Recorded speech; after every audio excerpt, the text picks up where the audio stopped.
Joining me now is a man that needs no introduction. We've got the Red King here, Rory MacDonald, ex-UFC title challenger, ex-Bellator fighter, current PFL fighter. So a lot to talk about with Rory. And Rory, I appreciate the time, man. How are you? I'm doing good. Thanks for having me. Of course. So what's this pandemic been like, man? Obviously, PFL's on a little bit of a hiatus. Just enjoying the dad life. What's the last couple of months been like for you? Yeah, a lot of time with my family, but I've also been really focused on improving my skills and, things I could do on my own. Now I'm training. Well, it's been a while now that I've been training with a group of guys doing martial arts. But for the first little while, I was just solo training at home, in my home gym. I got a heavy bag and weights and, running, biking, things like that. So just focused on getting better,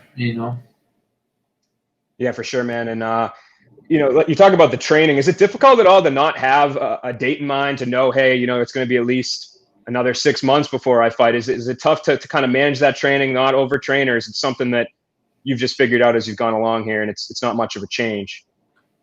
I'm just training, I'm trying to just be in good shape. I think because of the way the format is with PFL, you have to have consistency, for your year of fighting. You're going to have 5 fights, and I can't remember the matter of months it's in, but it's like spring to, or like May, June till like the end of the year, the New Year's. So you got to be consistent in your training, not overtrain, as much as possible. So I'm just trying to keep a consistent flow of training and hopefully carry that into the next season. And I know it's totally out of your control. Obviously, the pandemic spoiled, everybody's plans. All the promotions have been hit. But has it been frustrating at all to sign with the new promotion and then not be able to compete? Is it been tough, or is it just something you've kind of accepted? Yeah, of course it's frustrating. I was really motivated and hungry to start this new chapter with a bang. But c'est la vie. I'm going to use this time wisely, and I was also using it to look inward and try to improve myself. Also looking back on the past. Try to right my wrongs. Going forward, and so it was. In a sense, it was a positive thing because it gave me some time to reflect and dial in my focus for the next chapter of my fighting career. And I know PFL, they're not holding events, but they are doing some programming, some original series. And part of the reason that we're talking to you is because of the Red King Rundown. What did you think of the first episode? Was this something that you had seen before, or have you got an advanced look at it, or was that the first time that you got to see it? First time I got to see it, all put together like that. But obviously I was a part of the interviews and things. But I was surprised they even interviewed the guy that I fought in my first fight, in my first professional fight when I was 16 years old. So that was pretty cool. I hadn't heard from him in a long time. And I'm excited to see the rest of it because, like I said, I only really know my part of, the whole production, what I did. So, it's going to be interesting. I think it's going to be interesting for the fans too because they're going to get more of a look at my past and, where I came from in this sport. And I know that you're the guy that lived it, so a lot of the stuff, like you said, it's a different angle to see it from other people's perspectives, people you haven't heard from. But, fight fans know you as kind of a serious guy, a professional guy. But do you ever kind of take a step back? Maybe this triggered it a little bit and kind of reflect on your career and think about your place in MMA and all the great things that you've done? Are you kind of a sentimental guy like that at all? Yeah, well, this quarantine, I was really trying to analyze my career. Sometimes you just don't think about it. You just go through the motions and on to the next fight. But was able to kind of take a step back, signing with a new company. I have a few regrets during my 20s, my decisions that I made, from all different ranges of in my career, from training to, business, whatever. So I want to take this opportunity, this change of promotion. I'm going to be 31 years old this summer. I want to make my 30s much more successful. I want to not have regrets when I'm 40 looking back. I want this to be the best part of my career. So I'm focused and working hard at, making those changes and applying them.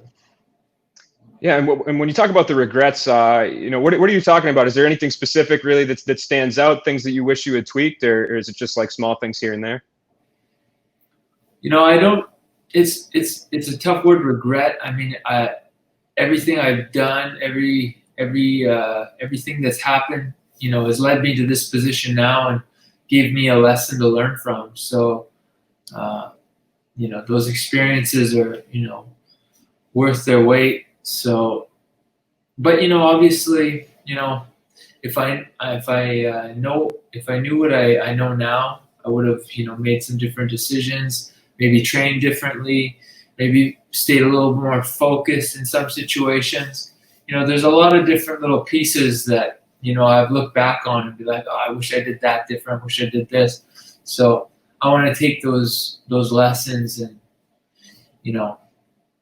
live to the, live up to my potential that I feel that I still have inside. For sure, man. And let's talk about PFL. You've been with them a little bit. I know you haven't competed with them, but you think it was the right move? Are you overall happy with the organization thus far, how they've treated you and what the outlook is here? Yeah, I mean, obviously I haven't fought yet, but I think it was a great decision. I think they're giving me a great opportunity, and I'm very happy with our deal. Obviously everybody's kind of adjusting to this whole virus situation, but once this is out of the way, things should be rolling smoothly, I think. For sure. And in the tournament, next year, I'm sure they'll have a solid field of welterweights for you to compete against. One topic I wanted to get your opinion on, kind of outside of the PFL bubble. It seems like right now in MMA, there's a lot of a big conversation about fighter pay. A lot of guys in the UFC, the big stars, are kind of frustrated openly with the pay. And you're a guy that seems to have always kind of gone by your own compass. You were a star in the UFC and you decided to go to Bellator. Now you're with PFL. Is there any type of advice you would give some other fighters that maybe feel kind of stuck in that bubble, so to speak, of oh, I need to stay with the UFC, or oh, I can't say anything about pay? It's a tough spot. I mean, you're in a tough. It's a tough business to be a professional mixed martial artist. The money is most of the money is going to the promotion. We don't have anything like the Ali Act or anything that's protecting us in getting, fair distribution of the money that's coming in from these events. So in the current situation, the current market, you pretty much have to fend for yourself, is what I see. I felt like when I was in the UFC, I always, I was focused on just being a champion, and I was thinking, when I get to that top spot or when I get to be a top competitor, then the money's going to come. But it just seemed like the increments of, when I would get to my next contract, it wasn't going anywhere substantial for me. So I had to make a tough decision, but that I believed in myself that I would be successful out of the UFC. And I'm not saying anything like ill will towards the UFC. That's just the way they conduct business, and that's that's fine. But that's the current market, we as fighters have to deal with that. The way I dealt with it to do what was best for me, I had to move on elsewhere and look at the entire market from other promotions and and see what was the best situation for me. And that's what I've been doing for the last few years. And there's every time there's a contract negotiation, there's always, it's best not to burn bridges with different promoters. You want to keep a good relationship with everybody. So talking bad about, a promoter, it's not going to do you any favors, 7 years down the road when it comes down to talking to the different promotions and seeing who wants to, bring you in again. So, I always try to be respectful to, the promoters out there and work together and make a deal that works for everybody. It's a good answer, man. And my last question for you, just kind of sum everything up with the series that's out on you and your time reflecting. Now that you've thought about it a little bit in the span of your career, what do you think your legacy in MMA is going to be when all is said and done? Well, I'm really focused on achieving my goal and being one of the best to ever do it. I feel like, I slipped my opportunity of being world champion with the UFC, and my career kind of went like this, a little bit.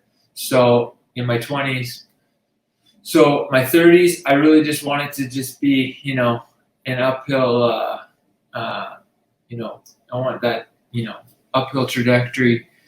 I don't want to have big ups and downs and lose focus in some fights and be hungry in others. I really just want to stay hungry and get after my goal of being one of the best welterweights that ever, competed in this sport. So that's what I'm focused on, just making my name for myself and showing my skills, showing my full potential. Well, man, you're on your way, and I appreciate the time today, Rory. Best of luck. Can't wait to see you back in action. Look forward to seeing the rest of the Red King rundown, man. Thank you very much. I appreciate this.